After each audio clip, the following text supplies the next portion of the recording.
Well, with me now is the geopolitical analyst and director of the Global Strategy Project, Marco Vicenzino. So, Marco, should the remarks by Poroshenko be taken seriously then? Do you think that Russia could really invade eastern Ukraine? There's two parts here. There's his statements and the actual invasion taking place.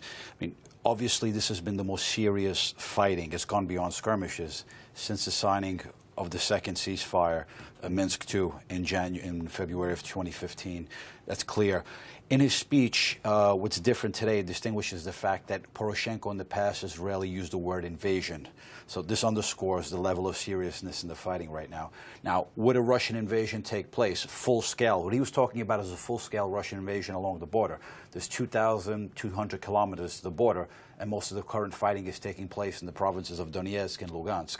I don't think there would be a full-scale invasion. Reason being is that I think Putin is far too astute, knowing what the consequences would be. It would be further economic isolation and further diplomatic isolation. He'll continue with his covert war, which is fairly public. And the international monitors who are essentially watching what's happening in the region, the OCSC, they say they've spotted heavy weapons on the border. How much power and influence does this group have? Okay, so there's a case of the monitors and the actual build-up. In terms of monitors, they're there due to the invitation of both sides of the conflict and international players trying to mediate. They're there, but their effectiveness is as good as both sides, the separatists and the Ukrainian government. They're as effective as they allow them to be. So in this case, they're limited in what they can do if they're not permitted to go where they want to go. Secondly, in terms of a buildup, I think it's fairly clear. A buildup is taking place on the Russian side of the border. A buildup in heavy weaponry and a buildup of troops. That can mean two things. It can mean a rotation, or it can mean the preparation for a full-scale summer offensive. So the EU as well, Marco, is due to meet in the next 3 weeks to decide whether to renew these sanctions on Russia. Russia, of course, denies any involvement in this conflict. What does the Kremlin need to do to bring itself back in from the cold and essentially repair relations with the EU? So in terms of these, here we have the renewing of the sanctions, denial of Russian troops being there, and then on the third side, what does Russia need to do? In terms of the sanctions are concerned, they expire in a few weeks' time. In my opinion, they will be renewed. There hasn't been enough progress to warrant the elimination of these sanctions. They'll be renewed for another 6 months until July of 2016. Russia was trying to make advances towards the West as you approach the deadline, but I think what's taking place now will basically put a damper on that.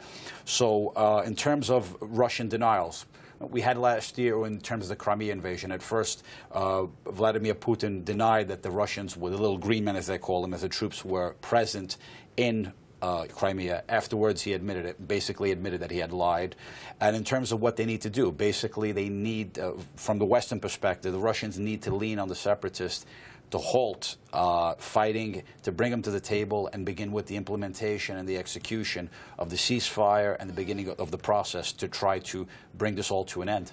And when we look at the situation for Ukraine, their economy has contracted by 5.5% in the last year. What is the future for the country when it comes to defending its territory? How much support will they need from their partners from the West?